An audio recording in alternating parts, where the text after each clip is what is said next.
Það er Dóttor fútból rétt fyrir Vestlumælgina á 50 degi áður væntanlega margir hlustendur á leiðinni eitthvað á land Dóttor fútból auðvitað líka það er að elta partíð, ég elta alltaf partíð og það er að sjálfsögðu í Húsafelli í ár Drengi, hvert eru þið að fara? Jón Kári Eldon og Gunnar Birgisson, hvert eru þið að fara? Ég held að ég verði bara heima Ég verði í efstaleitinu bara Efstaleitinu að lýsa á fullu nóg að gera hjá Gunnar Birgissinni þessa dagana Her er annar fjölmiðlamaður sem átti stórkostlegan dag í dag Hörður Snævar Jónsson Já, hann var í yfirvinni í dag Sæll Það rosalegt sko Ég held að sé bara einhver stærsti dag sem ég sé á 4-3 sko Þetta var rosalegt, hann var í einhverju unreal stuði í dag og svoleiðis mjólkaði inn fréttnar, ég heyrði honum í hátinn í dag og svo bara fór ég inn á 433.is þá sá ég að hann bara búin að breyka allt Já, hann var með Alfreð, hann var með Óskar, hann var með Aron Einar og svo símaði til við alla Hann mættu náttúrulega fjölmiðlafundin, hann náttúrulega vel staðsettur fyrir nára Já, heldur betur Þannig að okkar maður átti stórleik í dag fengum hörmulegar fréttir rétt fyrir upptöku Craig Shakespeare fyrir stjóri Leicester allur, hann var auðvitað aðstofumar Claudio Ranieri þegar þeir unnu náttúrulega þetta einstakar afrek í íþróttasögunni Ég var svo heppinn að hitta Craig Shakespeare á Mallorca í fyrra og átti gott spjall við hann og hann þekktur sem the nicest and funniest man in football og hann stóð undir væntingum bara í tímuna spjallis. Já, hann lúkaði hann lúkaði mér skemmtileg. Já, og hann bara 60 og þetta voru leiðilega fréttir svona alveg í aðdraðandanum. Við erum báðum með Túborg, þú með áhuga 0,0%. Ég held þetta væri grín sko. Þú ert alltaf að tala 0,0, þetta bara best að ég smakka sko. Já, ok. Það er þannig. Þetta er bara, þetta er allt nema áhrifin. Allt nema áhrifin heldur betur talandum, já þú færð alltaf áhrifin, það er hjá Domino's Pizza. Já. Heldur betur það.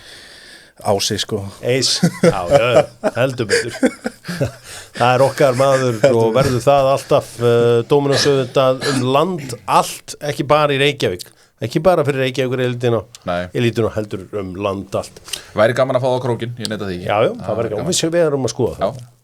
Fitnessport, þú ert að horfa á þessa miklu skrokka sýningu núna í Ólympíuleikunum. Hvar eru þínir uppáhaldsskrokkar? Þeir liggja víða, en þeir sem að þekkja minni vita náttúrulega ég er Black pjúristi. Já, þú ert pjúristi. Black og strandblack. Já. Hvar eru þínir skokkar, Jón Kári, svona af því að Svavari í Fitnessport vildi vita það? Já, það er í körunni. Það er í körunni? Já. Það eru bara þessa holninga þar og hérna... Ég er að tala köllum og konum. Já, eða? Já. Bara góðar axlir. Þvert á kinn. Svo fer náttúrulega... Þú ert það mikill inngildingar maður, sko, þannig að... En eins og ég segi, nú er frjálsar að hefjast uppáhalds langstökkurinn þinn, Jón Kári. Ekki hugmynd. Ok, uppáhalds hástökkurinn? Ég bara... Ok, uppáhalds 400 metra hlauparinn? Michael Johnson. Nei, ég meina í dag. Já, í dag. Þekkir engan. Hvað er í gangi? Hvað gerðist? Hvernig gerðist? Frjálsar miðna aðgengilega er í sjónvarpi. Já, það er eitthvað allavega. Það er bara vandamál eiginlega með mörg sport, sérstaklega svona minnisport sem að kannski líta, þú veist, aðeins of stórt á sjónvarsetta penningin og eitthvað svona í staðin fyrir exposerið.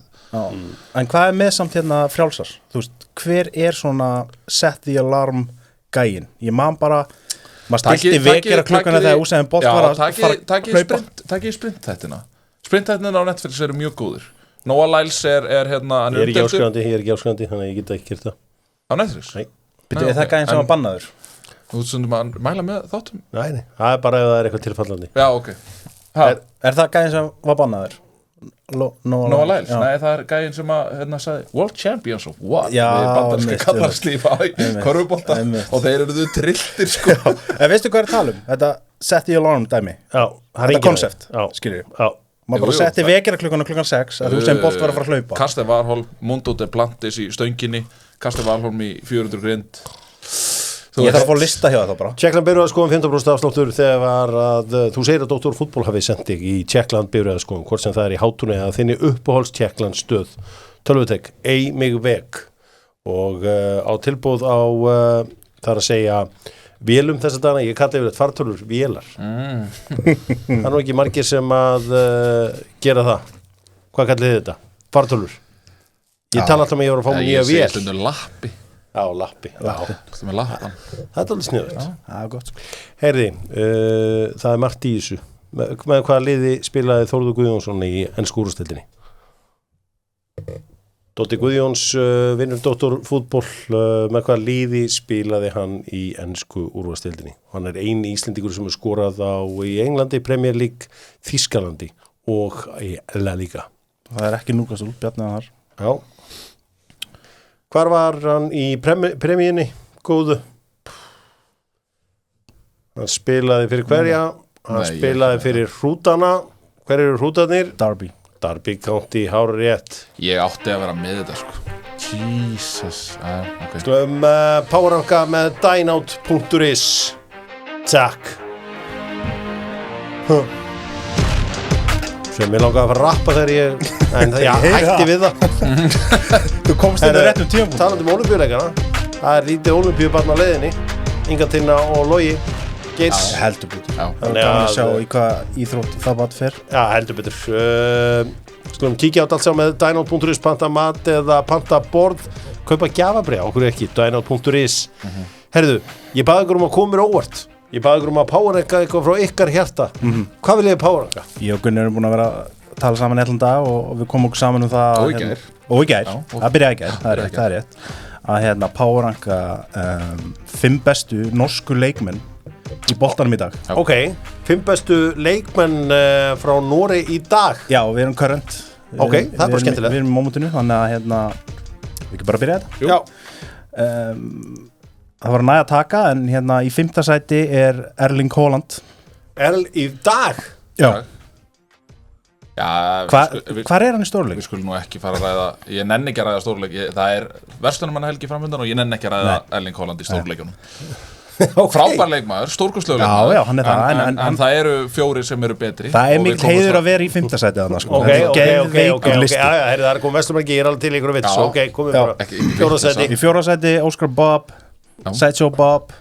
Hann er komið í 4. sæti. Já, kannski mest, þetta er náttúrulega strákufættu 2003 og kom með 3 mörk í fyrstu 8 leikjunum sínum fyrir norska landsliðið og svona verður kannski svona kindilberinn. Og vissulega var markið hans á móti Newcastle var einn af þessum nöglum í kistu Arsenal sem að fengu silfrið í fyrra, þannig að það er margt til því. Frábært mark. Já, númer 3. Nefndi það ekki. Númer 3 er Antonio Nusa. Antonio Nusa kemur úr þessu skemmtilega Club Brugge protesti, verður meistarinn náttúrulega með þeim í fyrra og leggur. Já, ég vil ekki segja hann leggja sín lóð á vogarskálarna þar og réttur umlega það. Já. Ok, og hver er næstbesti maðurinn? Það er Alexander Soloth. Já. Þetta var svona kannski auðveldasta valið. Ég meina, þetta er náttúrulega, hann er í raun og veru einni þrennu á lokadegi frá Artem Dovbyk frá því að vera markahæstur í La Liga í fyrra með Villarreal. Skora hann alltaf þessi frægu 4 mörk á móti Real Madrid. Ég held að séu nú ekki margir bara í sögunni sem hafa skorað 4 mörk sem hafa skorað 4 mörk á móti Real Madrid í maímánuði. Það var svakalegt. En Atlético Madrid er að taka núna? Já, það stefnir allt í það. Ok. Og númer 1, hver er besti leikmaður frá Noregi? Besti leikmaðurinn er Martin Ødegaard. Hvað hefur hann unni á sínum ferli? Martin Ødegaard? Já. Að því ég málmakall, þið veitir það. Já. Martin Ødegaard hefur komið inn í ensku úrvalsdeildina. Hann er bara búin að breyta miðjustöðunni, maður getur sagt það. Já. Hann getur allt. Vinslan, gæðin. Hann náttúrulega vinnur samfélagsgjöldin 2023 og svo tekur hann náttúrulega líka Copa del Rey með Real Sociedad sem hann náttúrulega fæstir byggust við á sínum tíma. Já, rosa. Herra, þetta er alveg, þetta var frábærlisti. Takk hérlega fyrir þetta. Við sem bara að skoða boltan og heimkaup. Já, það er ótt að segja að heimbúðin breytist í partí og þá vilja mann eitthvað að narti. Og þá er gott að hafa samband við heimkaup.is og þeir mæta með bjórinn eða vínið.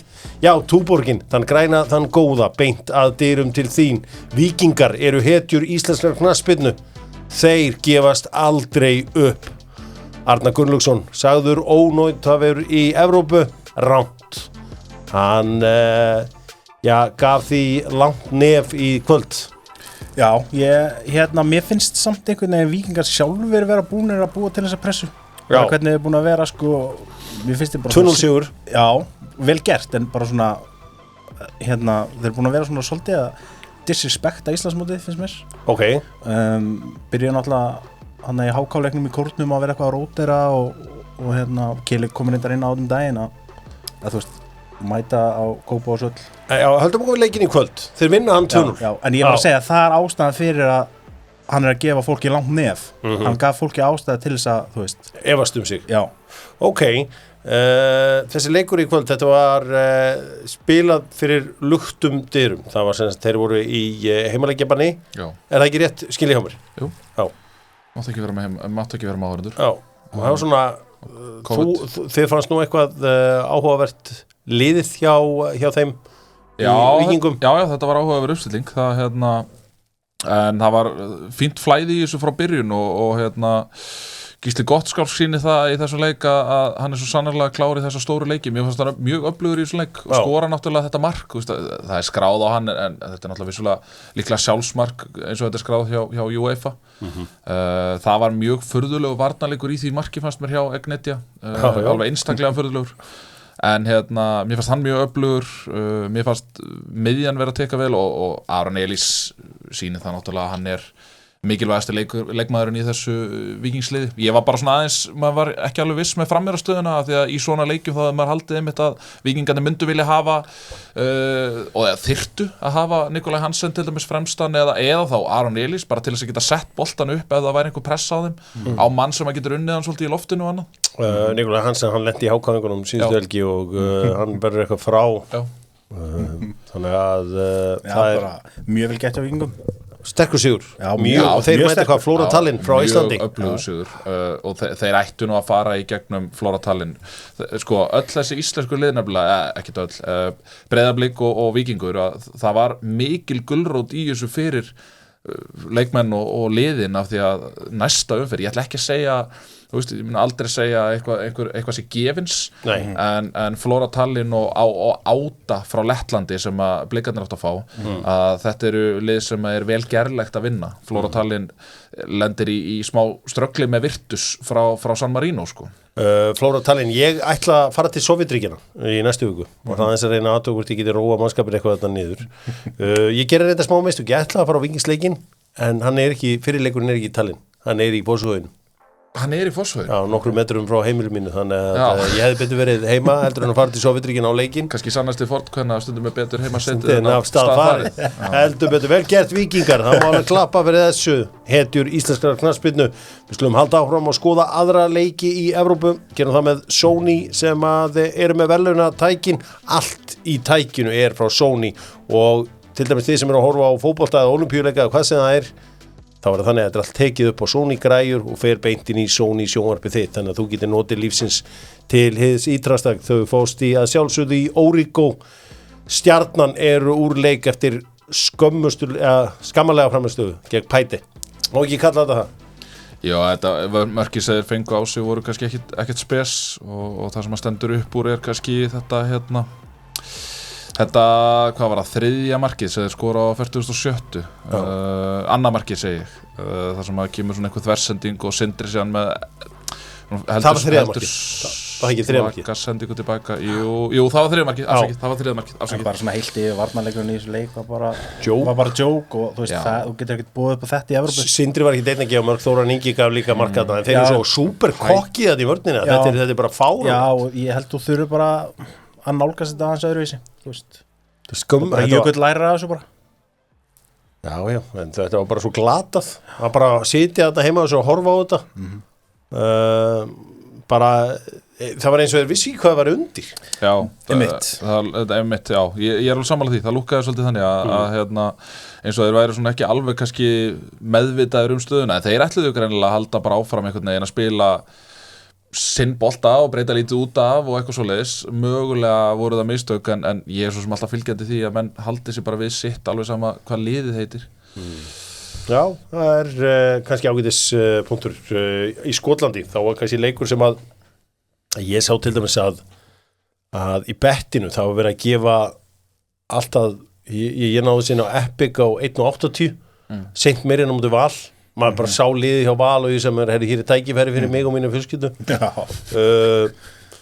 Sko og Valsmenn stóðu svo sem allt í lagi þeir töpuleiknum 4-1 það sem að hins vegar verður að taka með í reikningin að Saint Mirren skora kólólulegt markarna í annamarkið sem að í raun og veru gerur út einvíð og leikin ég held að sé alveg óhætt að segja það kannski erfitt að ætlast til þess að þetta Valslið eins og segir, vanda mikið í það Aron, Gylfi, Birkir var Hólmbert inni? Nei, Hólmar nei, hann var ekki og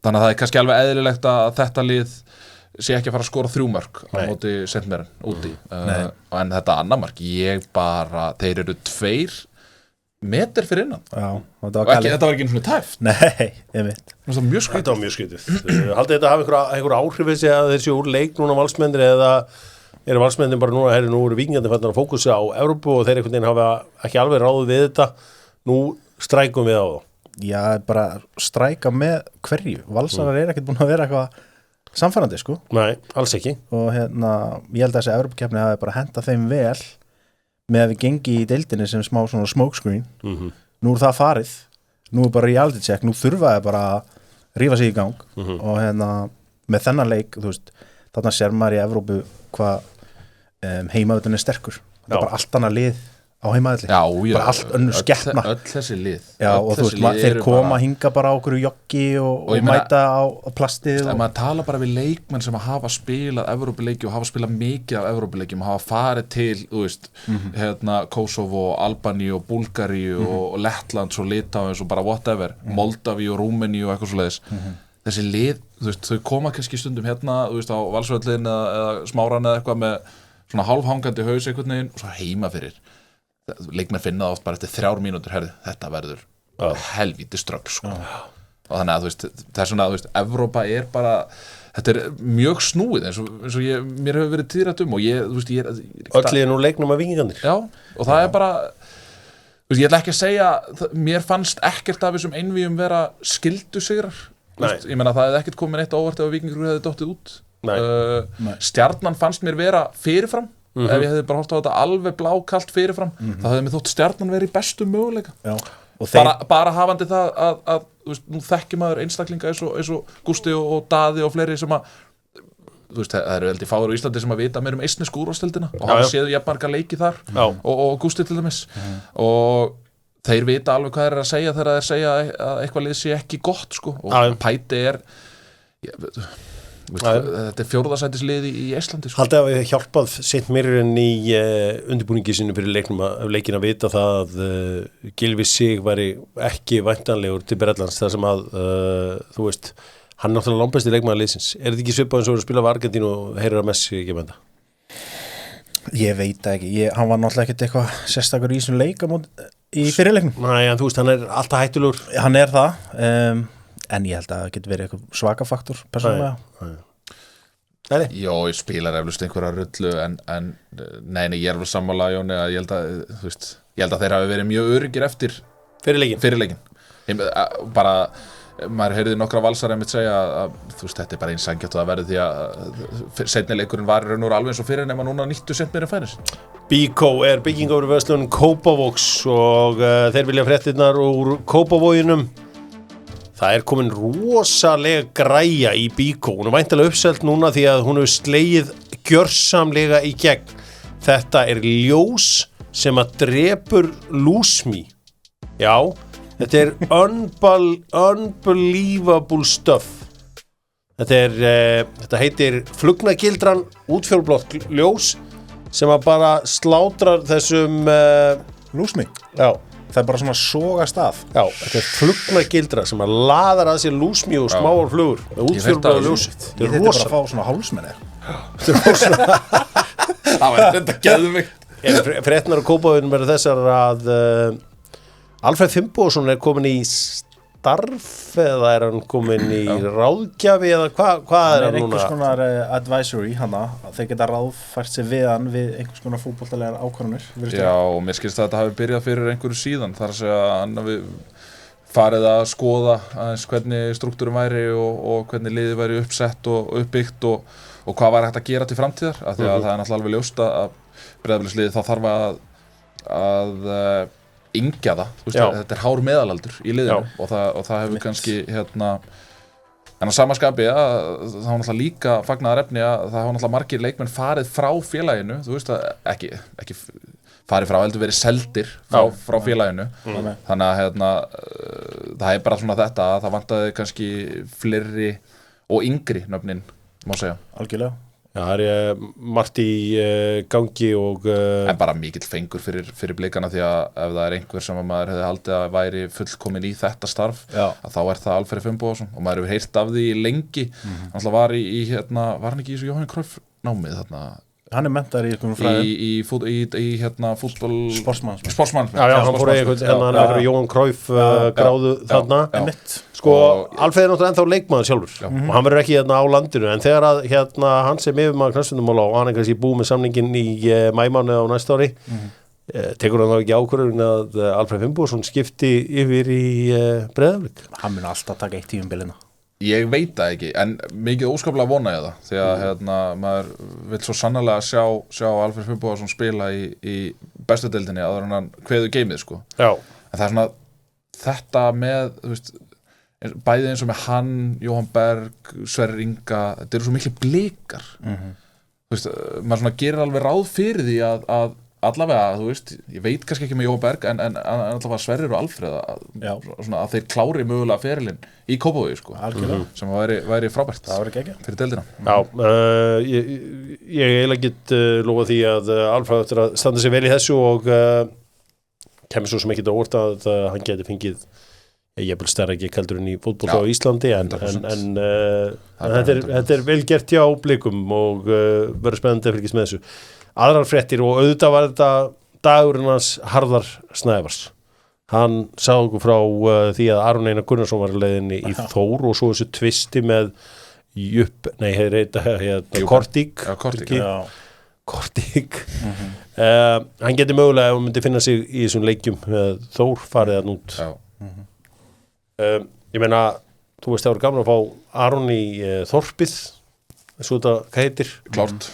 Ég hef bara viljað að Þór var í efstu deild en að þessi næstæstu gerir þetta ennþá nettar einhvern veginn. Þú veist, hann hefur einhvern veginn alltaf talað þetta og menn tala þetta og standa ekkert alltaf við það. Og hún finnst kannski líka bara skrítið að vera í einhverju öðru lið á Íslandi en Þór.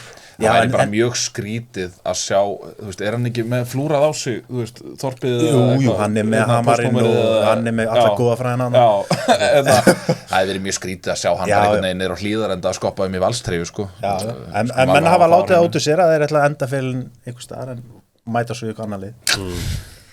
Anna hefur nú gest, en heldur betur. Ég bara minnst að gegja. Heldur betur. Við ætlum að finna ilminn með Boss. Ilmurinn góði frá Boss. Þið þekkið þessi ilmur sem að Kai Havertz og Kamavinga og Phil Foden að spreyja á sig. Einhverju voru að tala að væri bannaður einhvers staðar í Evrópu. Það svona sitt sínis hverjum. Drengir bossararnir þeir að benda okkur á það að Albert Guðmundsson sé mögulega á leiðin til Fiorentina. Væri þetta svalasta múf sem Íslendingur hefur tekið bara síðan að Gylfi fór til Tottenham? Þetta alveg upp þér. Já. Bara þú veist þegar ég meina auðvitað Rúnar Alex fór í Arsenal en hann fór ekki ánga beint til að spila. Þarna hann að koma sem aðal kallinn í Fiorentina. Já, bara geðveikt klúbbur. Þetta svalasti klúbbur í heimi eða?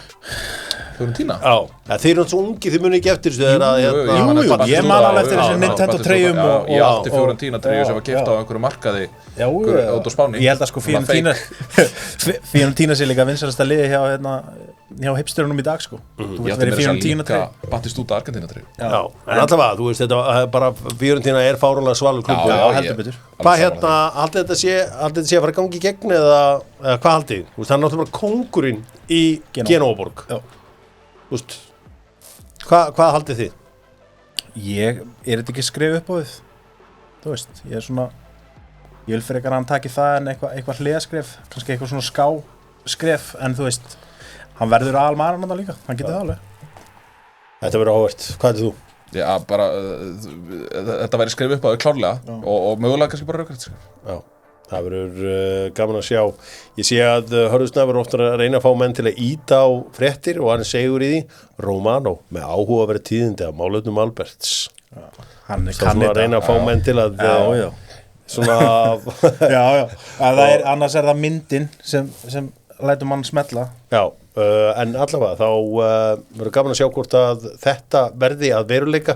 Það eru þetta fleiri liðað skoðan og það er mánuður eftir þessum glugga. Nóttin, hún er ung, skal ég segja ykkur. Búin að fara yfir lífeyrissjóðsmálin hjá þér, Gunni. Ég var að hitta Billa, hann segðist alltaf að ræða þetta við þig á mannamáli fyrir frá lífeyrissjóðu Vestlunumanna. Já, eftir. Hvernig er það með... Og eftir að skoða hvort þessi skynsanlegt að 3,5% iðgjaldinu fari í tilgreinda séreigna því að þú ert komin yfir hennan 30 aldur. Það fara að síga á seinni hlutan hjá þér. Já, ég veit það alveg, já. Ég ætla að fara að huga þessu. Já, ég ætla að vera búin að kveðjast núna. Já. Nei, ég er að ljúga því. Nei, þú ert 30. Anskoti. Ég þarf að koma með samt í betra stand ef ég á að sjá 70 aldur. Já, en þetta er hérna, það er bara þannig. Bara meira gólf. Já, meira gólf, meira lifta. Já. Tilgreind séreign verður þín eign og þú getur kynnt þetta þegar þetta allt saman á lífeyrissjóðum Vestlunumanna og talið við Brynjólf Hjörleifsson Billa sem að ræðir lífeyrissjóðsmálin á mannamáli. Því maður hefur mikla skoðanir á lífeyrissjóðum. Heldur betur. Það sem gerist á þessum degi árið 1946 var það Sampdoria var stofnað. Þeir á einu sinni orðið meistarar á Ítalíu. Það var þetta fræga lið með Gianluca Vialli og Mancini og Lombardo og allir þessum kongum og þeir fóru auðvitað í úrslitaleik meistaradeildarinnar. En í dag megar muna fífilsinn feguri. Er Del Piero ennþá að þjálfa á? Hann var að koma með á götturinn og Genoa á borgina í dag. Það er að segja, þú veist, við sem ólust upp 90s að þá var Sampdoria kongaliðið þarna. Og margði þeim. Já, en allavega Andrea Pirlo tók við þeim allavega síðasta haust, hvort hann síða þetta ennþá. Ég hreinlega man það ekki. Förum í bestu deildina. Vestlunumanna helgin framundan og þá er gott að eiga kjarnafæði inni. Kjarnafæði norrlenskt gæði. Norrlenskt fæðu öryggi. Takk hérlega fyrir það. Ég bauð kjötis og gasmennudaginn. Já. Ég bauð bara öllu vinahópnum og svo bauð ég bara daginn eftir bauð ég fjölskyldunni í grill og það var gestagangur hérna 3 kvöld í röð sko. Já, og þú bara með grilli heitt. Já, og ég þakka bara fyrir. Kærlega. Slökktir aldrei. Nei, ég slökkti aldrei sko, ég var bara með að malla. Hefur á gasinu góða. Stórkostlegu leikur fór fram í Árbænum í gær. Fylkir fram. Þú veist Jón, þú voru ekki verið að pæla ég bara að byrja að drekka aftur þegar þú varst orðað. Ég íhuga þegar ég sá hann að þurrka kameruna í 50. skipti. Hvernig geta þær ekki verið með eitthvað yfir gæja? Þetta var góð umræða sem ég sá á Actioni í gær með nú kannski aðeins að fara að hlúa að þessum kamerumönnum sem að standa úti í þetta náttúrulega, við erum með vetur 365 á ári sko. Jú. Við þurfum nú kannski eitthvað að fara byggja yfir þá eitthvað. Já. En það væri samt gaman einhvern veginn að leikur í enska boltanum og það væri svona En hvað haldið þið? Þú veist að því nú eru efnilegi leikmenn í báðum liðum. Hvað haldið þið að skátar hugsi þegar þeir eru að reyna að ná klippum af leikmönnum til dæmis í gegnum... Hvað heldur þú setja að fá betri gæði á leikmönnum í Ghana eða í... Það er ekki að rigna á vélina. Það er ekki verið að þurrka alltaf... Nei, en þú getur verið með leikið á Tenerife og getur komið sandfók bara yfir völlin, sko. Það er engin skátt að horfa á þetta. Hjörvar. Engin skátt að horfa á þetta? Hvað er... Þetta er bara... Nei. Ég veit þetta. Þetta er svona. Hvað er búin svona að vera að segja þetta? Ekki að tala um þetta. Nei. Heyrðu, talað um Magga. Þá er Óskar Hrafn Þorvaldsson. Hvað er hann? Er hann nýr þjálfari KR eða er hann Hann er nýr þjálfari. Hann er nýr þjálfari? Já. En hann byrjar samt sem the wacky sidekick. Já, hann hefur verið með mörg dulnefni síðan hann mætti í Vesturbæinn. Marga hatta og hann er núna loksins offísiali orðinn þjálfari KR. Hann verður það eftir tímabilið? Eftir tímabilið. Nei, þú veist, hann verður mættur í kórinn næsta leik. Hann var á bekknum í næsta leika. Já, hann er mættur, hann tók fyrsta æfingunum í dag. Og hann ætlar að stýra æfingum. En ákveður var ekki bara satt við Pálma bara kistu bless en hann verður framkvæmdastjóri félagsins. Hvað er hann búin að vera með marga hatta þarna? Ég held að það sé bara... Jón, hvað er þetta með það? Já, sko, KR þetta er náttúrulega svona fljótandi, mennur með fljótandi starfstilla.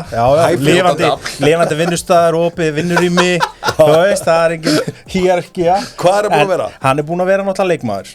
Og svo var hann íþróttastjóri og svo var hann aðstoðarþjálfari kvenna, svo var hann aðalþjálfari kvenna, aðstoðarþjálfari karla, aðalþjálfari karla og nú framkvæmdastjóri allt á einu ári. Kongur. Já. Ég held að hann sé bara það mikill keppnismaður og búinn að tengjast KR það sterkt að ég held að hann vilji bara fá tækifæri til þess að rétta skútuna af sjálfur. Hann Óskar? Nei, Pálmi? Já. En sko, nú allir þessi leikmenn að koma í KR nú. Já. Bara einhverju hrúa af einhverju strákum. Já. Hver eru nú góður til þess að breyta einhverju á KR? Þetta er ekki spurning um það. Nei, þetta snýst náttúrulega sko að búa til sterkan hóp og heild sem að getur æft saman allt árið, ekki að þetta sé vera tjastla einhverjum 12-15 gæjum saman í einhverja æfingu í janúar eða eitthvað svoleiðis. Ég meina að nóg góðir, ég meina Gyrðir hefur sýnt flotta hluti hjá FH, Hjalti hefur verið öflugur í Leikni, Ástbjörn er bara, stendur bara alltaf fyrir sínu. Já. Bara öflugur bakvörður. Algjörlega, við þurfum kjarna. Við þurfum bara kjarna heimamönnum og sama einhverja fótboltalega hæfileika eða hvort þið sé einhverjir game changerar, við þurfum bara lið, við þurfum bara heimamenn. Ég held bara að KR identityð sem þú ert að fjá í þessum gæjum sem eru bara KR-ingar, ég held að það sé bara töluvert mikilvægara heldur en eitthvað annað. Já. Ég held að þetta day að þá skiptir bara meila máli að menn brenni aðeins fyrir merkið sko. Já. Ertu ósámálaðið það? Nei, mér finnst það bara áhugavert hvað þetta að þetta margir leikmenn núna á skömmum tíma. En það er ekki bara að menn eru tilbúin að spila fyrir Óskar Hafn? Jú, á bíla. Ég var alveg til í það ef ég var í leikmenn. Þetta er allt öðruvís, KR er bara öðruvís en aðri klubbar, skilur, að vera KR-ingur. Þú varst í KR á sínum tíma. Þú hlýtur að fundið þetta. Þú fannst þetta. Maður finnur það alveg. Það er bara eitthvað spes að vera KR-ingur. Það er eitthvað og það er eitthvað sem er bara mjög virðingavert og það sem að KR-ingar hafa gert mjög vel og bara maður hefur fundið þetta bara í körfunni og í fótboltanum að þetta er alveg uník dæmi virðist vera. En sko það sem er áhugavert núna er að Óskar að koma inn á miðju tímabili að þetta verður ákveðið træjal fyrir núverandi leikmenn að því hann mun ekki hika við að senda menn í burt. Þetta er það sem ég held að Mauricio Pochettino hefði átt að gera á sínum tíma þegar hann var löngu búið að ráða hann hjá Chelsea með þeirri letum Frank Lampard klára tímabilið. Ég hugsaði með hann ætti að taka bara þetta síðustu 7-8 leikina og bara hei, hverjir eru hérna með mér á næstu tímabilið? Helst fyrir að fá að sjá þetta hérna eins. Heldur þið þegar Óskar labbaði hann á grasi í dag í Copa Mundialskónum að menn hafi ekki farið aðeins meira á tærnar? Veit ekki. Og við munum sjá það í þessu leikjum. Maður þekkir ekki þessi kynslóð í dag sko. Nei, ég bara, leikmennin sem er í KR í dag, þessi hópur hann er svona áhugaverða samsettur allavega. Við áttum okkur á stöðinni, skilur, og hann mun koma því til skila að staðan er alvarleg. Við meðum ekki hugsa að við erum ógóðu til að falla, skilur, og við þurfum bara að berjast, skilur. Sko, en plástra kenningin hans Jóhanns Páls Ástvaldssonar hér í síðasta þætti mínum. Já, ég hef mikið verið að hugsa hana muni eftir það er að koma breaking frétt í Dóttarfútból. Það Arnar Gretarsson hefur verið sagt upp störfum. Túfa tekur við. Sultan Túfikits tekur við. Ég get viðurkennt að ég finn til með Arnari. Já, ég líka. En ég gera það svo sem alltaf þegar mönnum er sagt upp starfi. Ég held þetta sé ekki einfalt starf. Nei. Fyrstu viðbrögð, Gunni? Bara alveg 100% sammálaðir að ég finn til með Arnari og þetta hefur bara verið mjög erfitt. Ég meina, jú, hann hefur eitthvað verið gagnrýndur og eitthvað svoleiðis en það eru margir leikir hjá Val á þessu tímabili sem eru bara algjörlega frábærir og með þeim betri sem ég séð frá íslensku liði. Ég meina Valsliðið í þessu Víkingsleik, Valsliðið í þessum Breiðabliksleik og hann á sinn þátt í því. Að gera þetta svona á miðju tímabili, þeir eru ennþá í séns á deildinni, mögulega er að reyna að finna eitthvað svona báns. Ég svona velti fyrir mér framtíðarpælingunni, ég meina er Túfa, ég svo sem veit ekki, er hann tóku liðinu hann er búinn að skrifa undir 3 ára samning, þannig að það er framtíðarpæling þá.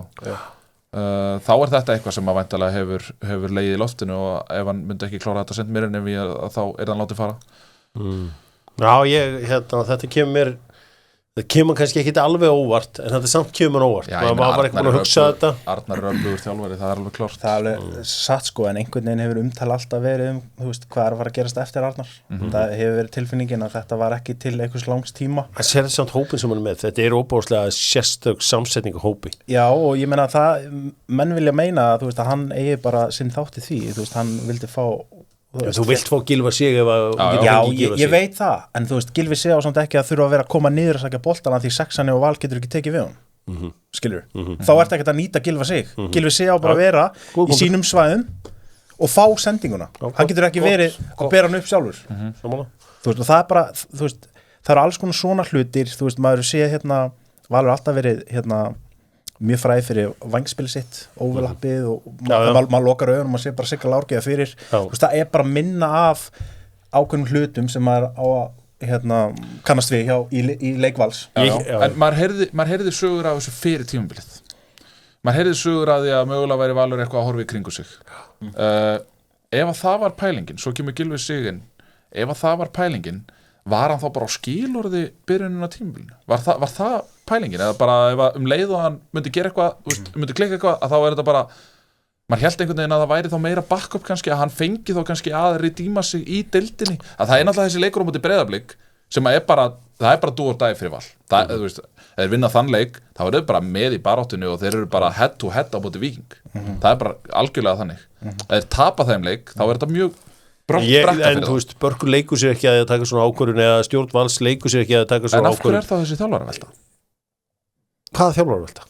Heimir, Óli aftur já, ef þú skoða síðust 10 ár þá er Óli búin að vera alltaf mikið að það já, en hann hefur oft komið inn og út og eitthvað en allavega, þetta ég held að sé ekki meiri jú, kannski má vel vera, ég er ekki með gögnum fyrir frá mig af því að þetta kom náttúrulega óvænt upp núna ég var ekki búin að undirbúa þetta en já, þetta við hérna Þetta er bara risastórt þetta er risastórt þetta er stærsta þjálfari kikið á Íslandi já, 100% og hérna, ég á alveg vinir sem eru valsarar og hérna já, ég held að það sé þetta fyrir og hérna, þú veist við svona hefum heyrt hvað þessu af því að því ég náttúrulega þekki Arnar ágætlega maður hefur svolítið staðið með honum og whatever bara eins og gengur að gerist, þú veist, þú þekki fólk og annað slíkt heyr bara hvernig hérna Arnar Sveinn talar Arnar Sveinn er eins mikið valsar og þeir verðan bara fættur inn í félagið hann har aldrei verið einhvern veginn alveg samfærir þetta Nei.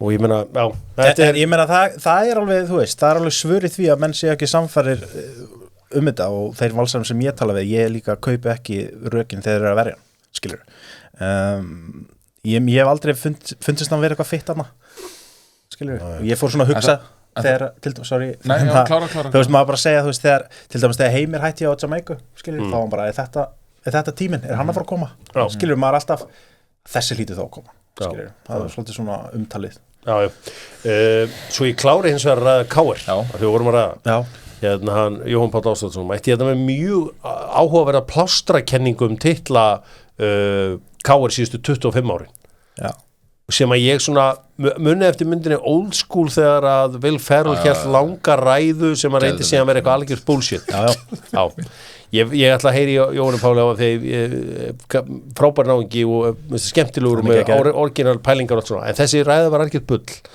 því að Káir var sem í dænasti á fyrstu árum Rúnars Kristinssonar og þetta var frábært lið frá 2009, 10 til 2015 það voru í byggrústaleikjum, hústaleikjum endalust og vinna titla og allt, það var engin plástra þarna, þú veist, þeir vinna þetta 4 sem á 5 árum 99, 2000, 2002, 2003 en var hann ekki meira að tala bara allt í kringum félagið, þú veist, bara aðstöðu eða í raun aðstöðu leysi, þú veist flýtur ekki svoleiðis umræða í velgeng Jú, skítur flýtur í velgeng segir alltaf, en málið þegar við vorum að vinna þessa titla líka í körfunni, skilur það var engin að pæla í neinu nema titlanum, skilur og þú veist, þá er maður ekkert að pæla í hinu eða, og þú veist, og svo kemur eitthvað dalur og þá spretta upp vandamálin, skilur og það munu alltaf vera vandamál allstaðar, en þú veist, þessi tími, þú veist, við vorum dynasty og það er raun ekkert hægt að tala um að, hérna, þú veist Já, ég ekki alveg sammála Jóa en þú veist, ég skil hvert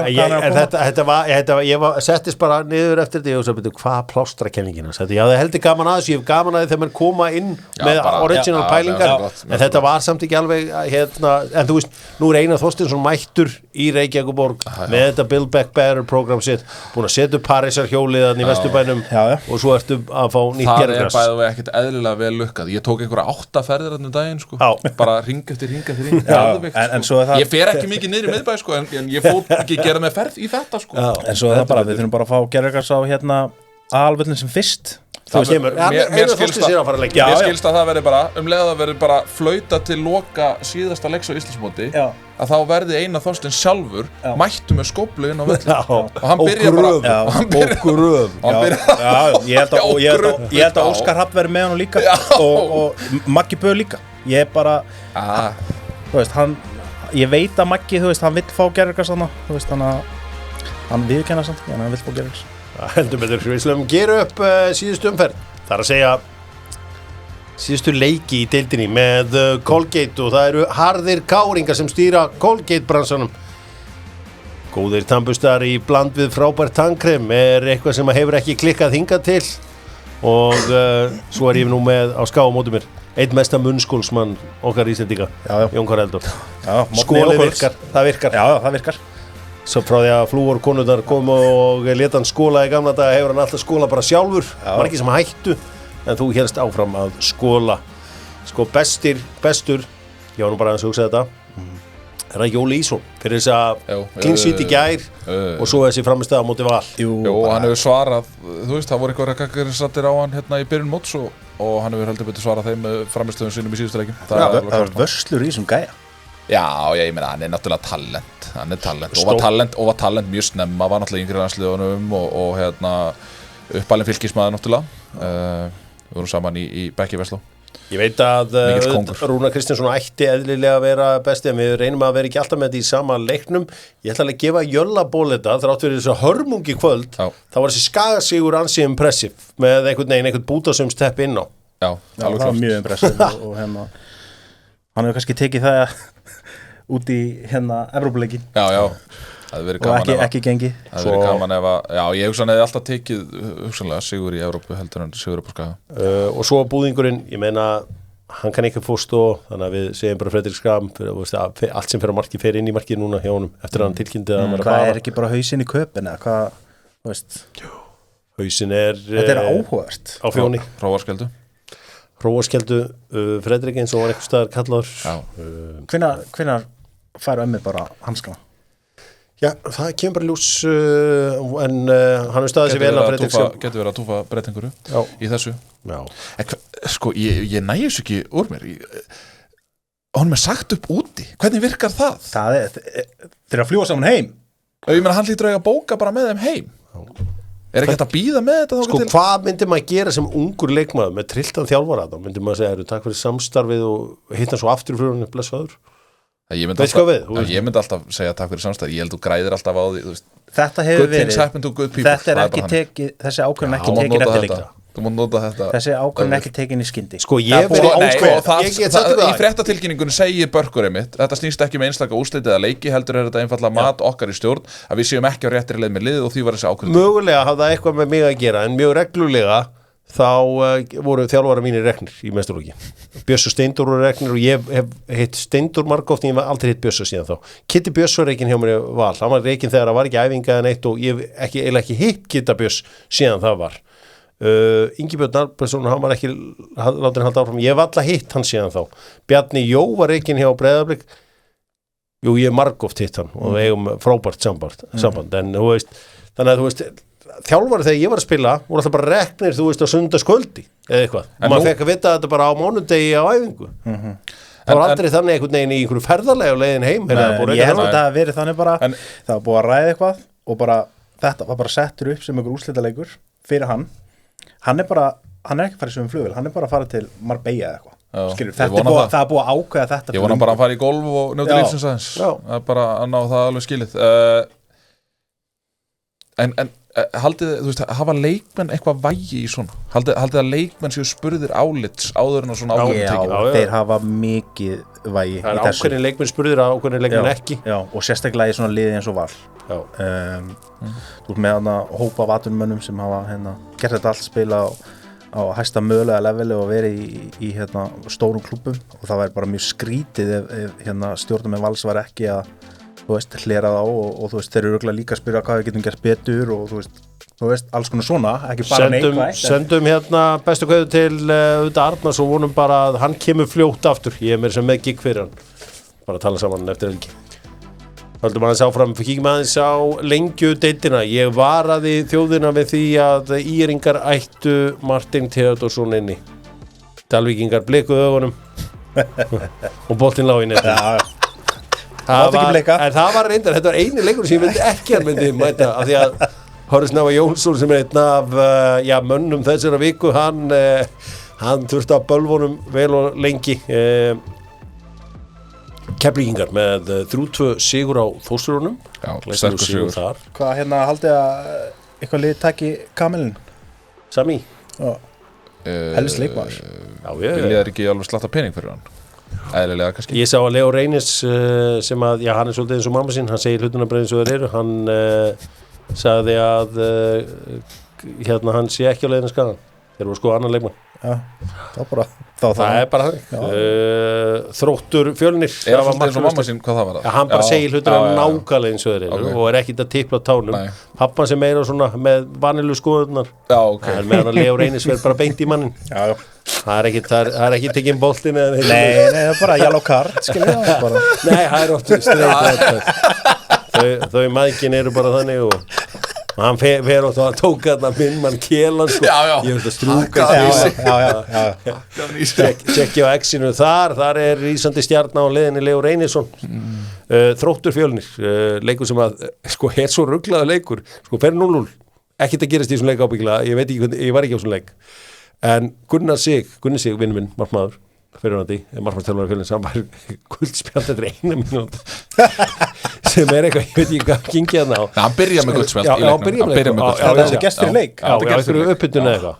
Herru, og Úlfur þjálfari Fjölnis segir frá því að nafni minn, Gunnar Óttur, hafi eitthvað aðvaranum miðverðina hjá Fjölni að ef þeir var eitthvað að klípa eða toga eða eitthvað svona, þá myndi bara reyka út af eða setja guld á strax eða eitthvað. Já, sagðist hafa heyrt af því að það væri umtal um það í deildinni að þeir væri að klípa í föstu leikatriðum hana. Ég ætla að leyfa mér að vona það að þessi geðu í hákáðingur Gunnar Óttur sem er einn af okkar efnilegu dómurum hafi ekki sagt þetta.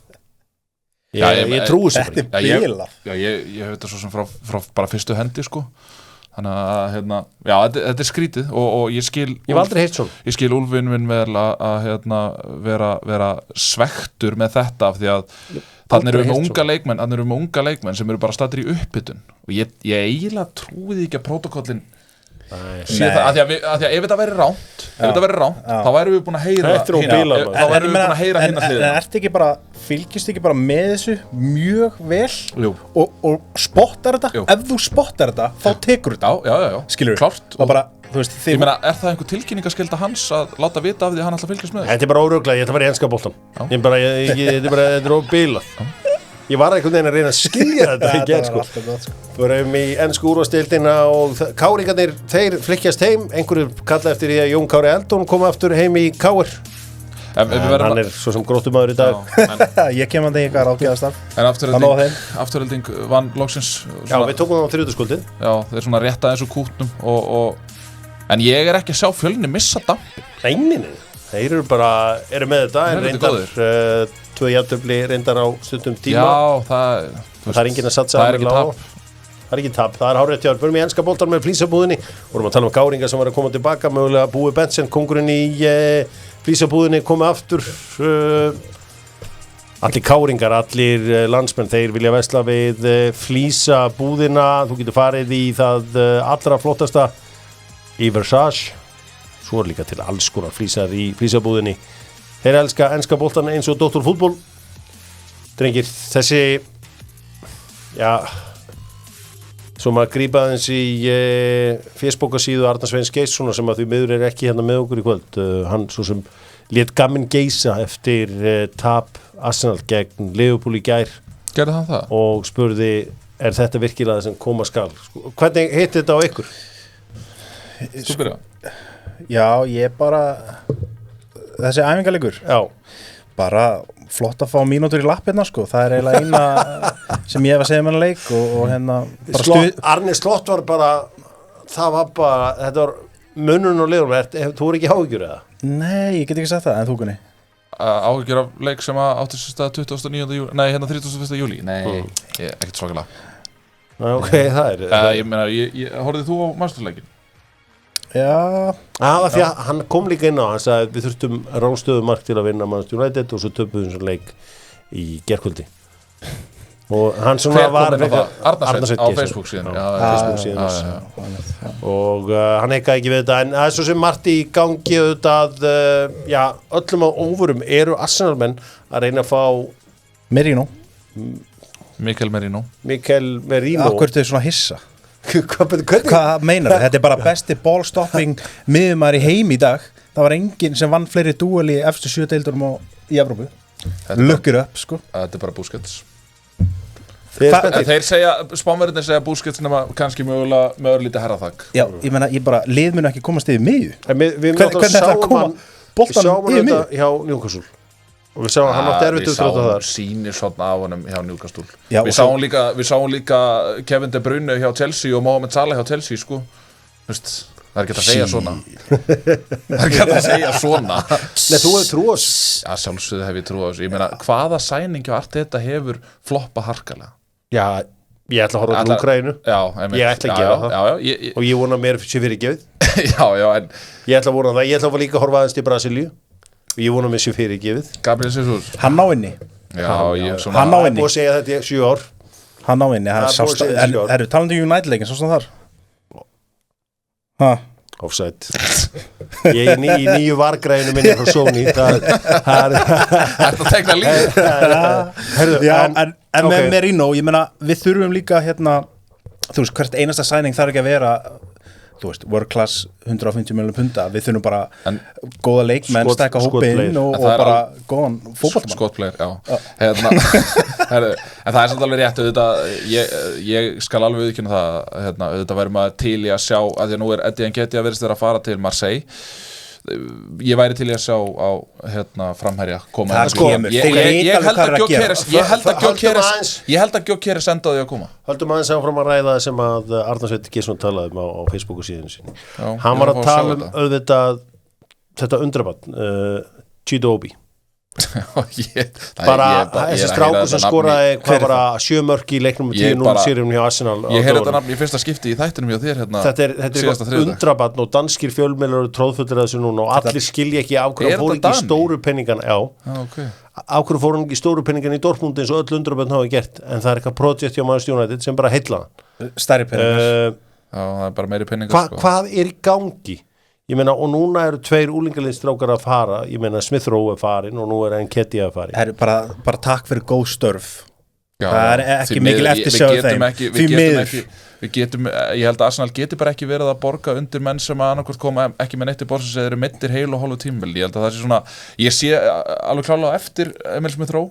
En ég held að mögulega sé hans hæfileikar kannski bara best nýttir annar staðar í London hjá eðlilega kannski, lakari liðum í London. Já, bara, þú veist, bara hann gera Joe Wilcock. En þessi hvað sann, Chicharito, þarna sem er að fara í Chidobe. Sem að skoraði 7 mörk fyrir Arsenal í þessum 10-0 sigri á Liverpool. 16 ára. Nú veistu allt hann, já. 16 ára leiknum, já. Hann er rosalur og bara dönskumiðlarnir eru bara fjallum þetta strák. En en akkur, ef hann er svona öflugur, akkur hefur hann þá aldrei verið nálægt aðalið? Hann er fættur 2007. Það er mjög óeðlilegt að leikmenn sem eru 16 ára séu þar. Það er líka mjög óeðlilegt. Jamal, hann er undantekning sem sannar regluna. Undantekning sem sannar regluna.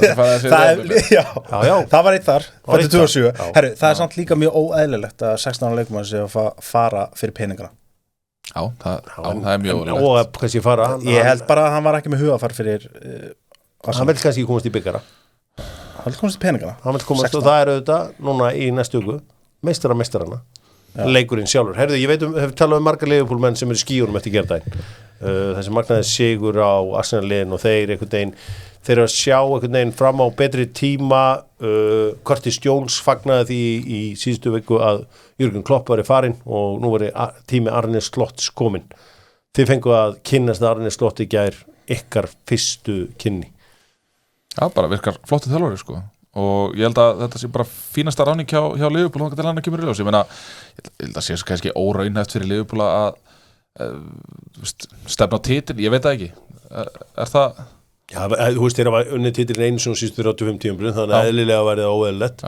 Það er óeðlilegt. Nei, ég er bara að tala þú veist, ég held að þetta sé alltaf bara topp 4 lið, bara átta framan af og svo endar þetta örugglega svipað allt. Það er ekki það miklar breytingar á þessum efstu liðum að það verði einhver breyting á held ég loka niðurstöðu keppninnar. Það eru 2 lið sem eru umtalsvert betri heldur en hinn og svo ertu með pakka þar fyrir aftan. En svona öllugrinn í sleftu þá verður bara mjög áhugavert að sjá hann koma inn í þetta Arne Slott. Þú veist, Klopp búin að vera þarna lengi. Já, ég held að hann verði ekki langlífur. Ég held að það sé bara tendensin eftir þjálfara sem í guðatölu hjá félögum. Já, og það hefur yfirleitt ekki gengið vel eftir að þjálfara hafi verið lengi einhvers staðar í þessum stóru liðum. Þannig að en á sama tíma, þú veist, þetta er eitthvað ferskt, þetta er nýtt líf fyrir marga leikmenn Liverpool. Já, ok, það var áhverjum að sjá hvað þeir gera á félagaskiptamarkaðum. Þeir eitt af örfáum liðum sem hafa ekki gert neitt í þessum topp 4 deildum og verður áhverjum að sjá hvað þeir gera. Það eru auðvitað allir að tala Viktor Osimhen. Við munum eftir þegar Di Laurentiis henta á hann 200 milljón evru verðmiða og við vorum allir bara það var bara eðlilegt. En það sem þeir gerðu við að setja hann að verðmiða á hann, þeir hækkuðu hann í launum rosalega. Og hann launatjekkinn hjá Napoli núna sem áttu hörmulega tímabili fyrra.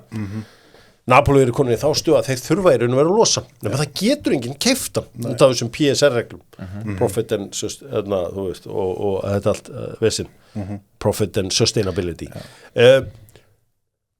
Það búið að finna hann að lausn. Það enginn launungarmál að Antonio Conte elskar Romelu Lukaku. Nú Romelu Lukaku svona asset fyrir Chelsea að eiga því að það geti veitt inn Viktor Osimhen.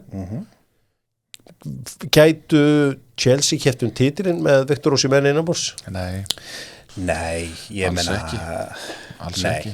Það er allt og mikið stökk frá því fyrra og þú veist þessi þjálfari óreyndan þjálfara og leikmannahóp ég meina Conor Gallagher sem var svolítið hjarta í liðinu undir lok tímabils hann er að fara hann lítur allt út fyrir það Atletico Madrid og einhver fleiri lið Celtic var að hæga alltaf á þann daginn og það er ekkit sem ber þess merki að þeir séu að fara að vera eitthvað betri það eru of margir miðlungsleikmenn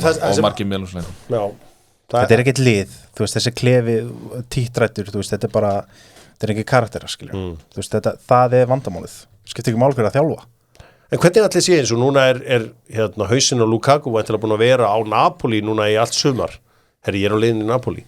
Svo bara, herri, býtu aðeins, við erum að vinna í þessu, býta aðeins. Þetta er svo flókið, svo fyrir ári síðan, þá Real vilja Osimhen. Manchester United hefði vilja Osimhen. Ég hefði vilja. Þú veist að allir vilja í öll lið. Ég kannski hafa ekki peningan í að bólmagni í það. En ég meina stóru klúbbarnir PSG, Manchester United, Real Madrid, Bayern og allt þetta hefðu viljað en í dag er þetta ekki ekki bólmagn? Nei hver er að fá meira en 350 kallarna hjá okkur?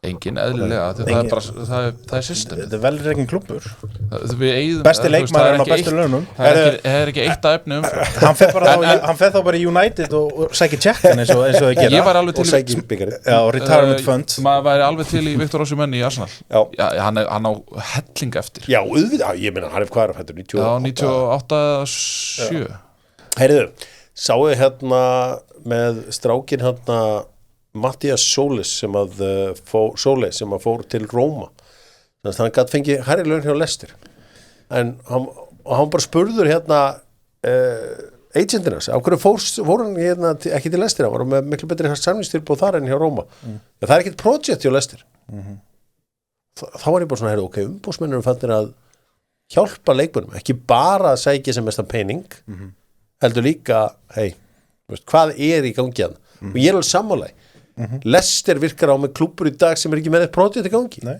þeir taka þetta bara tímabili frá tímabili. Ég meina umbóðsmennin náttúrulega að hugsa sinn hag. Þeir hugsa bara, herru, ég vil fá eitthvað gott projekt sem því að hann getur tekið mögulega stærra skref í staðan fyrir að fara til Leicester, það feilar og þeir fara byrjunarreitt og þá verður alltaf erfiðar að sækja betur og betur tjekka. Ok. Þannig að Strókar, ég veit nokkuð hérna fyrir ykkur. Já. Hver er þjálfari Leicester? Hver er þjálfari Leicester? Þið fáið hérna nokkuð Ramonit í velun. Scott Parker. Ránt, hann er þjálfari Burnley. Æjá. Hver er þjálfari Leicester? Litli. Ég myndi nú alltaf segja Litli á milli hjá honum. Nei, þetta er Steve Litli Cooper. Sem var með Nottingham Forest. Steve Litli Kóngurinn.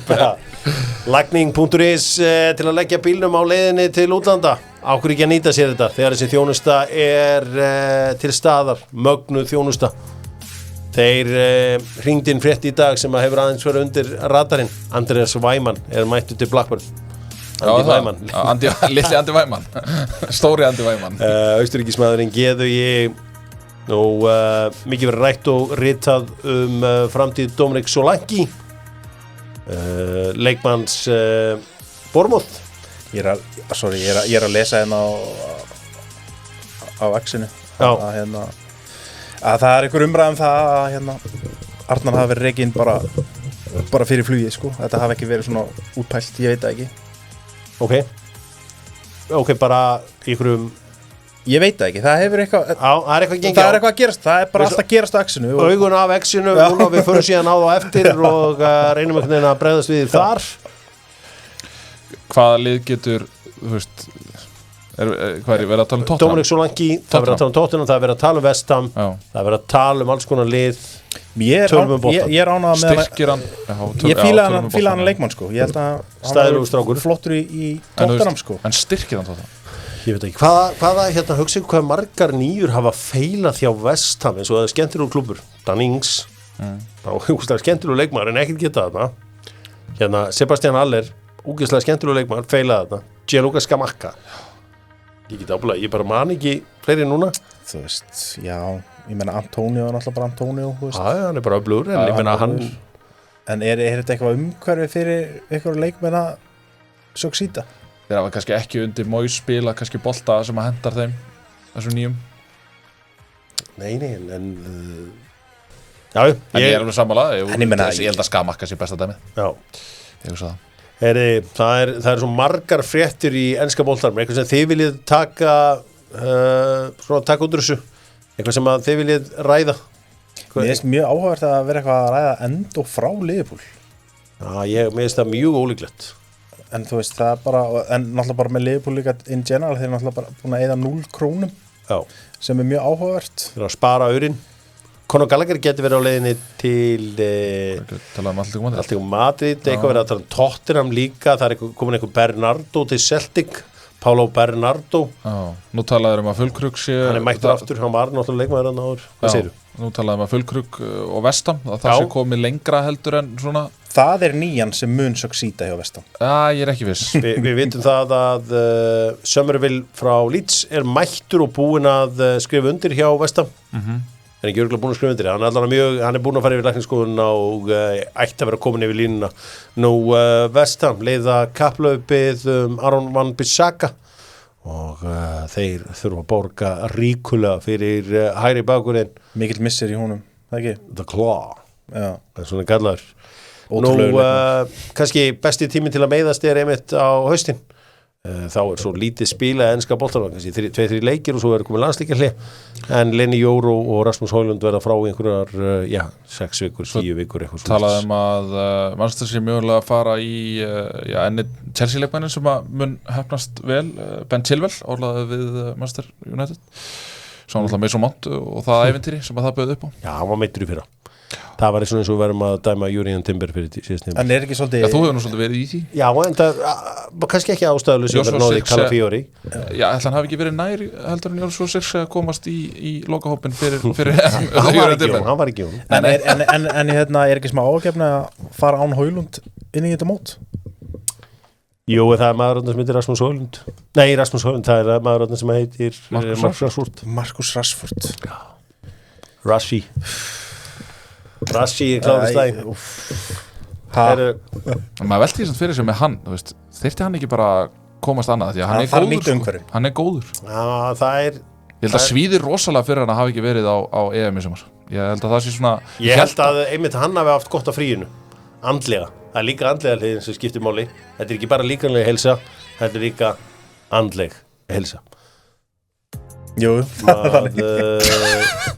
jú, ég er sammálaði og ert ekki að missa þólum ég hef bara ekki heyrt þig segja þetta það skiptir allt máli, það fer allt saman en Sancho er flottur á hann framtíð? Nei, ég held að hann ekki framtíð en hann er búin að vinna mikið andlega andlega þáttunum skiptir máli og fór látt í meistaradeildinni það vann enginn en að nokkuð fókus en eru þið tilbúin að teygja fyrir klúbbin Arnar Svein og félagi í teygja ég er alltaf tilbúin að teygja fyrir Arnar já, lífað viðskipta teygja þú maður aðeins að kíkja á kvennafótboltan því að í bestu deild kvenna þá unnu Valsmenn alveg fáránlega mikilvægan sigur í gær þetta er alltaf bara sama saman verðist vera bara að vinna alla leiki og svo mætast Valur og Breiðablik og hérna ég tippa á þetta fyrir mót að þetta er milli Vals og Breiðabliks gerðu það? Já, ok það var alltaf að vona einhvern veginn að hérna Óli Krið myndi sjóða saman eitthvað skemmtlegt þarna í Þrótt og þú veist það er alveg hann er nú að því já hann er það svolítið hægar í gang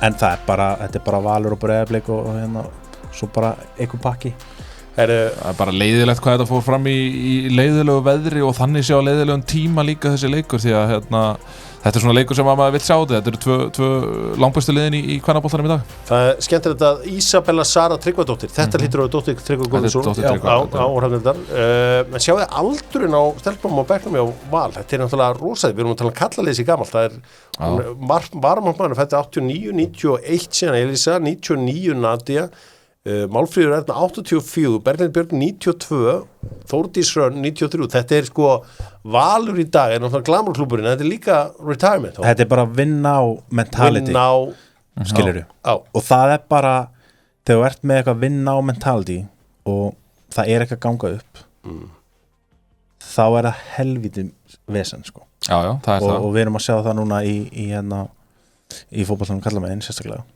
en á sama tíma hinum megin að þá erum við að sjá einmitt ungar og efnilegar blika stelpur sem er að fá tækifærið og er í stóru hlutverkum Hrafnhildur Ása kannski svona stærsta nafnið 2006 módel, Vigdís Lilja 2005 Elín Helena 2002 þetta er allt uppaldar blika stelpur svo eru það með Edith á bekknum sem er fædd 2008 nokkra 2004 þannig að ég held að blikandir eru vel stattir og með öflugan þjálfara í Nick þetta er áfram barátta þó að þessi leikur hafi verið svona það er alltaf þannig þegar að líður á móti þá misti þessi lýsi heldur betur og Valur er ekki dótöðulegar hvað það var sko. Við skulum skoða winners and losers með Einar Á er vinnerar í byggingabransanum og ef þið vantar einhvers konar lím þá hefur þið samband við þá ef þú þarft að þrýfa einhvers konar blett af hverju ekki að kaupa sér Wonder Vibes af hverju ekki að gera ekki vel við sig fyrir verslunarmenningina og gleðja konuna og börnin og alla með Wonder Vibes Vinner er Halla Tómasdóttir vinner innsetningin var í dag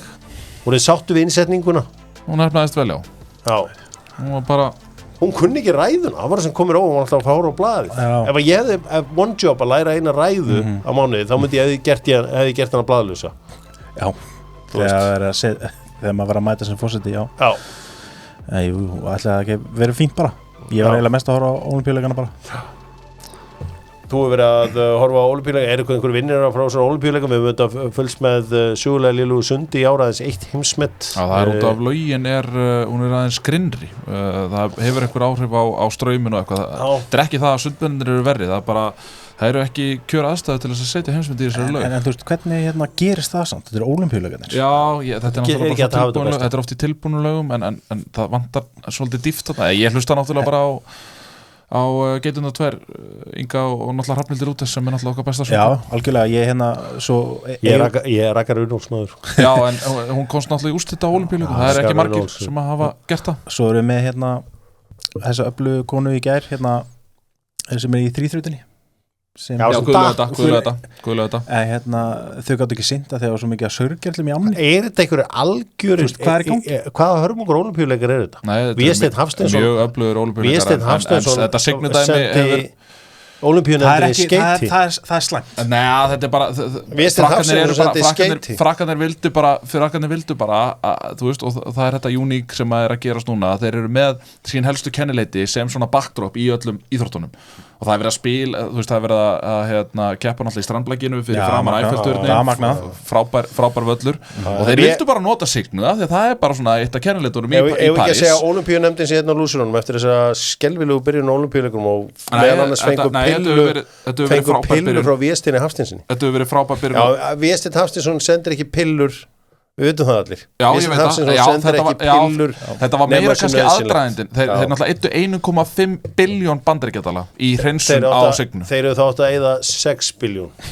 Því að eyðið meira. En sjáum hvað sýndir. Sjáum hvernig hérna frjálsarnar fara. Hörður Snævar Jónsson er klárlega vinnur eftir hennan dag í fréttunum. Ég ætla að segja að kanadíska kvennalandsliðið í fótbolta eru miklu vinnur.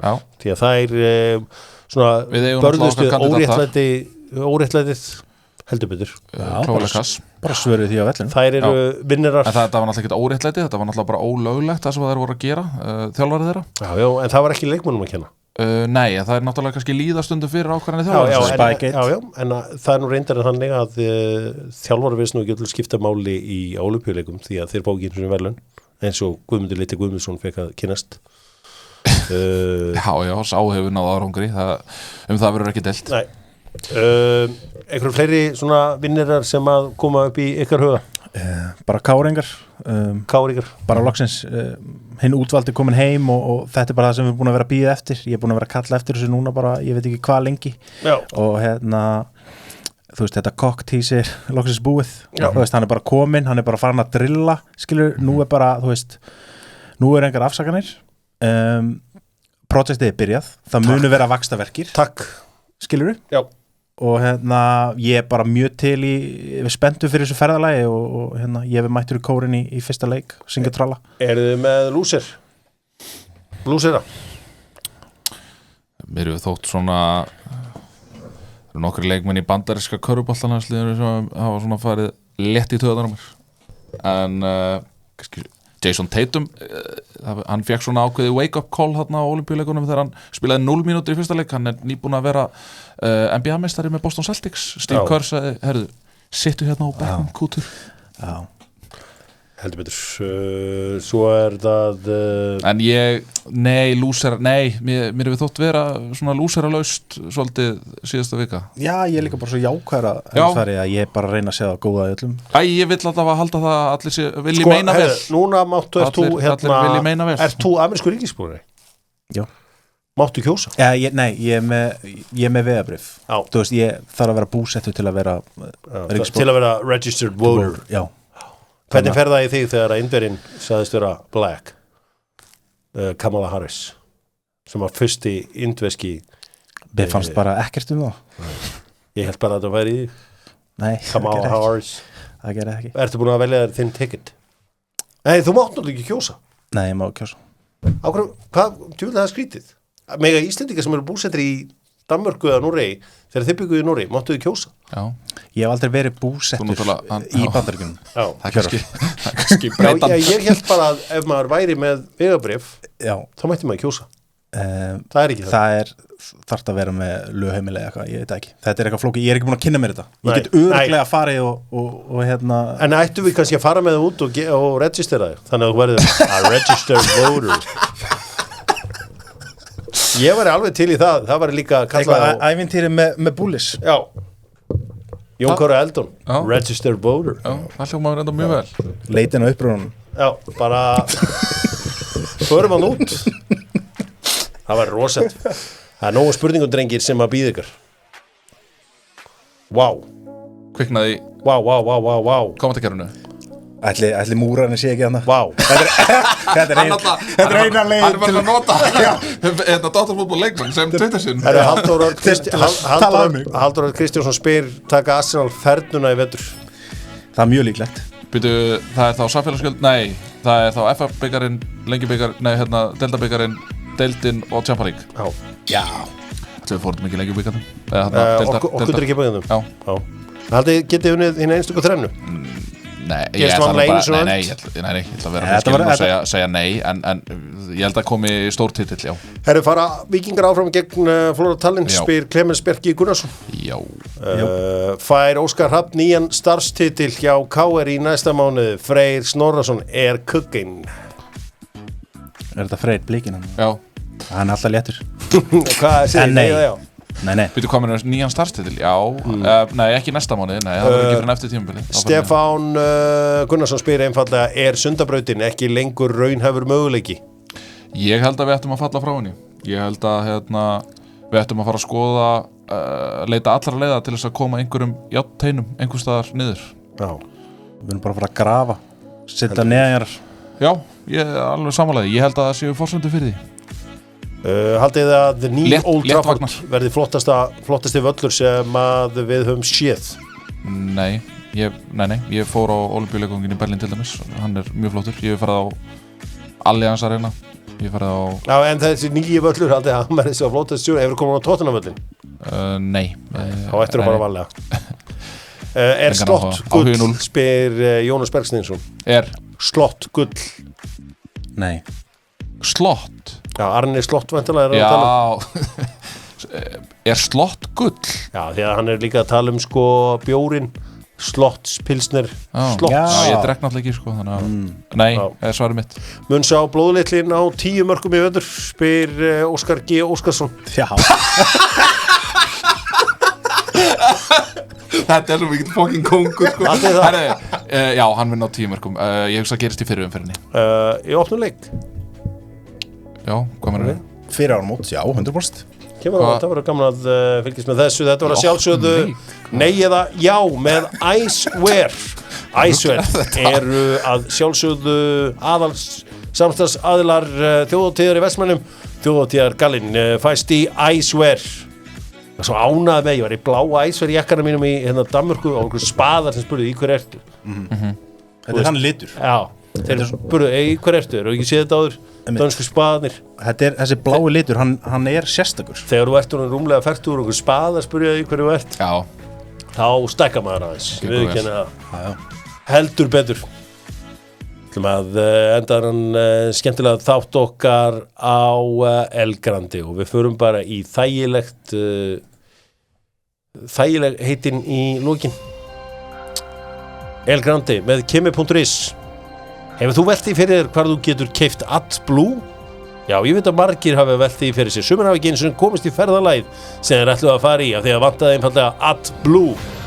AdBlue fæst í kimi.is og ef þú notar kóðan DOC þá farðu afslátt af AdBlue. Áttu einhver AdBlue sögu, Gunnar Birgisson? Já, AdBlue sögu, já.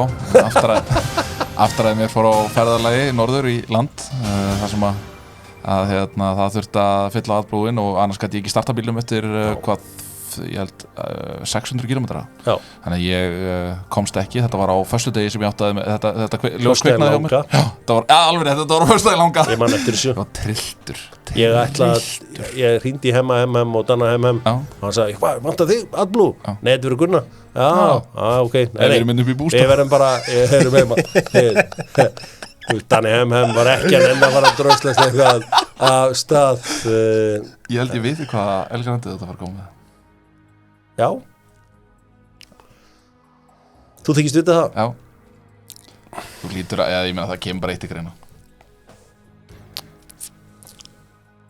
Lönd sem hafa unnið ólympíumeistaratitilinn í karlaflokki í fótbolta. Það er El Grande í þetta skiptið og bara sá sem er fyrir að þetta út, hann tapar. Getum við ekki farið bara í frjálsíð þetta menn á? Nei. Alls ekki. Okay. Nei, ég ætla ekki að gefa Jóni sen sko. Já, í þessu semst. Já, þetta er minn maður, ég held með hann. Já, ok, já, og þú erum reynda að sýnt það áður í El Grande að þú heldur ekki með mér allavega. Jón, þú byrjar. Þú heldur ekki með mér. Þetta eru gullverðlaunahafar. Landsliði fótbolta. Byrjað. Ungverjar, rétt. Þeir eru sigursæðast að liði ásamt öðru. Gunnar Birgisson. Brasilia. Rétt. Argentina. Rétt. Frakkland. Rétt. England. Ég ætla að gefa rétt því að Great Britain. Nei, Great Britain. hvað meinurðu? Jó, þetta rétt? Já, ég gefi þetta. Ok, já, einmitt, klassan aftur. Flott hjá ykkur. Gefi rétt. Spánn. Rétt. Ítalía. Rétt 1936 þess að mér frægu myndi það. Ólympíuleika. Mér myndi það. Vel gert. Það rosalur. Veistu hvað Ólympíuleikar voru 36? Við vorum að ræða á. Það gerði svolítið þannig nokkur árum eftir. Einmitt. Þeir voru í Berlín. Einmitt. Líka klassan aftur. Herðu, Registered voter eða sko.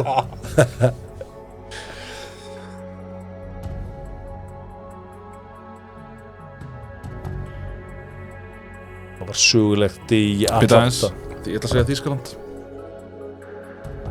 Frábært. Dr. Fútbólstaðurinn þar sem að leikmenn lappa inn og Hvað hefur þú sagt goðsagnir Ég ganga var út. klár með Svíþjóð næst. Svíþjóð varstu klár með og þú hefði líka verið með það rétt þeir unnvitað sjálfsögðu árið 1948 eins og þeir myndi. Einmitt. Já, ok, já. Þið hefum talað eitthvað saman fyrir þátt, jú. Nei. Ég þekki alveg augnar á mönnum sem að svíkja, sko. Jú. Ég sver. Sver. Ég sver. Ég sver. Ég bara 10 fungur. En það sem að olli mér vonbrigðum var að Afríkuliðin kom ekki. Ég áttu inni. Nígeríumennirnir 1996, já. Áttu inni.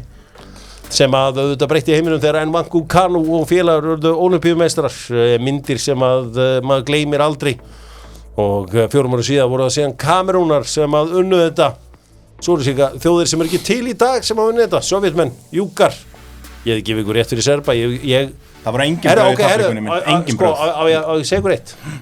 Ég ætla að kalla þetta í aftölu. Vestu Þýskaland vann? Nei, Austur Þýskaland vann. Ég ætla að kalla þetta í aftölu. Já, bara gott. Ef hann fær Bretland. Klesta. Ég ætla að kalla þetta í aftölu. Austur þjóðverðarnir unnu þetta 1976. Vitið hvað Ólympíuleikarnir voru 76? Þetta eru hörmungar Ólympíuleikar. Algjöru hörmungar Ólympíuleikar. Það voru kranar í mynd í opnar á þeir höfðu ekki efna á þessu. Já, Jesus Christ, ég var að vita þetta. Já, hvað var þetta? Ítalíu? Nei. Var þetta ekki einhvers þar í Asíu? Nei. Þetta var í Montreal í Kanada. Þeir höfðu bara ekki efna á þessu. Þeir höfðu einfallega ekki efna á þessu. Er það bara þannig að borgin þarf bara að punga út? Já, þarna var það þannig og svo var það þannig að Moskva eitt öllu í þessu 4 ára setna og svo komu bara Los Angeles Canin og seldu Ólympíuringina til hæst bjóðanda og Ólympíuringirnir urðu eign Visa og Coca-Cola og McDonald's. Já. En þeir endurnýttu gamla völlin. Gamla Ólympíuleikvangin í Los Angeles. Þannig að Coliseum, heitir hann það? Þannig að borginnar koma bara með pitch og businessplan, hvernig þeir ætla að Þetta er næst í Los Angeles 2008. Já. Svo er þetta í Brisbane. Flottustu Ólympíuleikarnir eru vetur-Ólympíuleikar. Er ekki Sochi flottustu Ólympíuleikar? Þeir voru mjög vel hefnaðir. 2014? Já. Ég var alltaf að horfa Torino 2006 voru mjög flottir á Ítalíu. En flottustu Ólympíuleikar allar tíma er 94 í Lillehammer. Það er bara það er hápunktur. Það var í hættur ára. Ég var að horfa á Calgary 88. Það var stemmingin. Calgary var rosalegt. Þú varst ekki fæddur 94. Nei, trúðu mér. Sko, Ólympíuleikarnir 92. Albertville. Já, Ólympíuleikarnir 94 í Lillehammer, Ólympíuleikarnir í Nagano 98. Ég hef séð hverja einustu grein í skíðagöngunni. Hvað þú segir mér hvar Ólympíuleikarnir voru 84 í vetur-Ólympíuleikarnir? Dr. Fútból þakka fyrir sig á föstudagskvöldi? Nei, það var 92. 84 voru það ekki Sarajevo? Eða allan í Júgoslavíu, ég veit ekki hvað það var allan ekki starf. Já, þeir voru Sarajevo. Nei, Albert, það var 92. Annars er engin frúðar þessi mála en Gunnar Birgisson sem að er að fara kostum þessa dagana í sjónvarpinu og verður það áfram alltaf uppgjör á alla daga Ólympíuleikunum eins og á að gera þetta að sjálfsögðu. Standa sig frábælega þar. Þú geggjaðu þar Gunnar okkar Birgisson. Þakkum fyrir okkur í dag. Jón Kári, geðveikt að fá þig bara takk fyrir að koma. Nei, bjóð mér segi